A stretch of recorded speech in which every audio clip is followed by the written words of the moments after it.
जो यहाँ के प्रिजाइडिंग ऑफिसर थे, जो कर्मचारी थे और जो लेडी कांस्टेबल थी, इन सब ने की धक्का मुक्की की, यहाँ तक कि मैं दुपट्टा खींचा और मुझे बाहर ये लोग आकर मुझे छुड़ाए हैं। क्या इसे हम मान सकते हैं? जब आपको गवर्नमेंट ने फॉर्मेट दिया था भर के लाने के लिए, फिर आप पैसे क्यों देंगे हमें?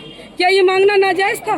गवर्नमेंट के द्वारा इन लोगों को, जो प्रिजाइडिंग ऑफिसर होते हैं, इस तरह का एक फॉर्म दिया जाता है 1781, जिसमें मतों का लेखा ये हर पार्टी को भर के लास्ट में देते हैं। नमस्कार, आप देख रहे हैं देशवा न्यूज़। बेगूसराय में पुलिस का गुंडागर्दी एक बार फिर सामने आया है। यह बात मैं नहीं बोल रहा हूं, जिनके साथ यह घटना घटी है वो खुद इस बात को बताएंगे आप लोगों को। कौन है वह, पहले मैं आपको उनसे परिचय करवा देता हूं।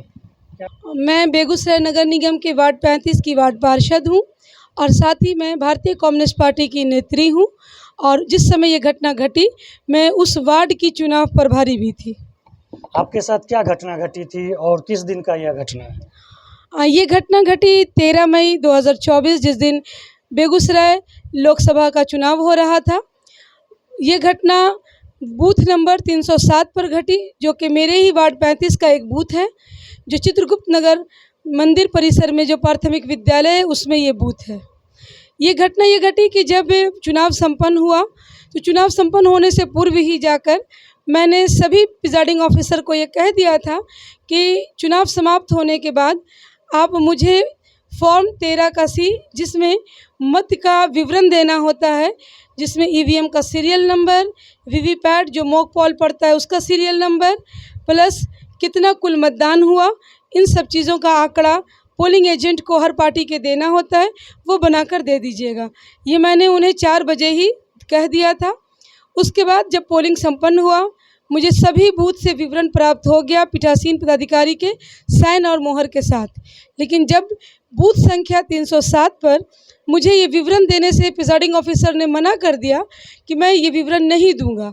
गुप्त नगर मंदिर है, जिसका ये बूथ नंबर 307 और 308 था। इसके अंदर गवर्नमेंट के द्वारा इन लोगों को, जो प्रिजाइडिंग ऑफिसर होते हैं, इस तरह का एक फॉर्म दिया जाता है 1781, जिसमें मतों का लेखा ये हर पार्टी को भर के लास्ट में देते हैं। जब आज मैंने यहाँ पर 307 नंबर बूथ पर ये मांगा, तो इन्होंने मुझे देने से इनकार किया, और जब मैंने कहा कि देना आपको अनिवार्य है, मुझे लिख कर दीजिए, तो मेरे कहा गया कि नहीं, अब हम पैक कर लिया, सामान नहीं खोलेंगे, नहीं देंगे। जबकि मैं 2 घंटा पहले भी इनको आकर कह के गई थी कि इसको बना कर रखिएगा। क्या इसे हम मान सकते हैं? जब आपको गवर्नमेंट ने फॉर्मेट दिया था भर के लाने के लिए, फिर आप पैसे क्यों देंगे हमें? क्या ये मांगना नाजायज़ था? जो मेरे साथ मारपीट की गई, किसके द्वारा मारपीट की गई थी? जो यहाँ के प्रिजाइडिंग ऑफिसर थे, जो कर्मचारी थे और जो लेडी कांस्टेबल थी, इन सब ने की धक्का मुक्की की। बार बार रिक्वेस्ट करने पर जब वो नहीं माने, तो मैंने उनसे कहा कि आप मुझे नहीं देंगे विवरण, तो मैं आपको अभी यहाँ से नहीं जाने दूंगी जब तक आप विवरण नहीं देंगे। इतना सुनते ही बेगूसराय पुलिस के जवान जो वहाँ मौजूद थे, सीआईएसएफ के जवान थे, मुझ पर टूट पड़े। ना उन्होंने ये देखा कि मैं एक उस वार्ड की जीती हुई जनप्रतिनिधि हूँ, मैं एक महिला हूँ, यहाँ तक उन्होंने नहीं सोचा, और सभी लोग मुझ पर ऐसे टूट पड़े जैसे कि मैं कोई क्रिमिनल हूँ और मैंने कोई क्राइम कर दिया है, जैसे कि मैं बूथ लूटने वहाँ पहुँच गई हूँ। इस तरह का बिहेवियर किया गया, मेरे साथ धक्का मुक्की की गई। मुझे कह सकते हैं आप कि मुझ पर शारीरिक रूप से वार भी किया गया, मेरे साथ मेरे कपड़े को खींचा गया। वो तो उस समय मुझे कहा गया कि मुझे गिरफ्तार कर लिया जाएगा। मैंने सेम टाइम में टाउन थाना इंचार्ज को फ़ोन भी लगाया और कहा कि सर देखिए, इस तरह की गुंडागर्दी हो रही है पुलिस के द्वारा, मैं सिर्फ अपना अधिकार मांग रही हूँ और इसके बदले ये लोग मेरे साथ ऐसा व्यवहार कर रहे हैं। अगर आपको अरेस्ट ही करना है तो आइए, मुझे अरेस्ट कर लीजिए।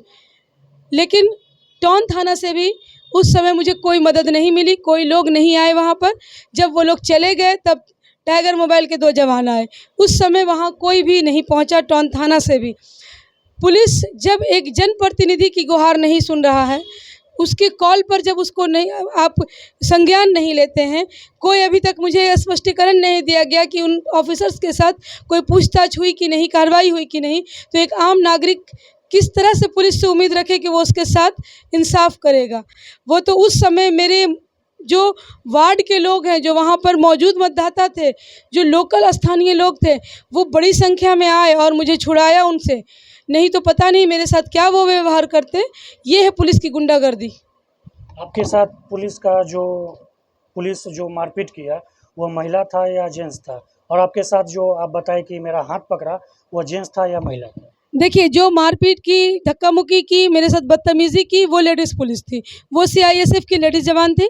लेकिन जो मुझे बोल रहे थे हाथ पकड़ के कि इसको अरेस्ट करो और मोबाइल छीनो इसका, मैं मोबाइल से फ्लैश जलाकर, क्योंकि लाइट कटी हुई थी, मोमबत्ती कैंडल जल रही थी, तो मैंने रोशनी मोबाइल से फ्लैश जलाकर इसलिए दिया था कि उन्हें मैं बार-बार कह रही थी कि लीजिए सर आप लिखिए, मैं उन्हें रोशनी दे रही थी। तो मेरा मोबाइल छीनने का प्रयास किया गया और जो मेरा हाथ पकड़कर मुझे बोले कि इसको अरेस्ट करो, वो जेंट्स पुलिस थे। जी। इस पे कुछ कार्रवाई हुआ कि नहीं? हम लोगों ने उसी रात एक लिखित शिकायत दर्ज किया ज़िला निर्वाचन अधिकारी को भी, और हमारे जो कैंडिडेट हैं अवधेश कुमार राय जी, उन्होंने भी इस पर उनसे शिकायत की और संज्ञान लेने को कहा, लेकिन अभी तक मेरी जानकारी में कोई कार्रवाई नहीं हुई है। जी बिल्कुल, जैसा कि आपने सुना कि इनका कहना हुआ कि जिस बूथ पर वोटिंग चल रहा था उस बूथ का डिटेल हम मांगने के लिए वहां पे गए। इसी को लेकर के वहां पे तैनात पुलिसकर्मी के द्वारा मेरे साथ धक्का मुक्की किया गया और मेरे साथ बदतमीजी किया गया और मेरे साथ मारपीट की घटना को भी अंजाम दिया गया। यह है बेगूसराय पुलिस का रवैया। देशवा न्यूज़ के लिए बेगूसराय से कन्हैया पासवान।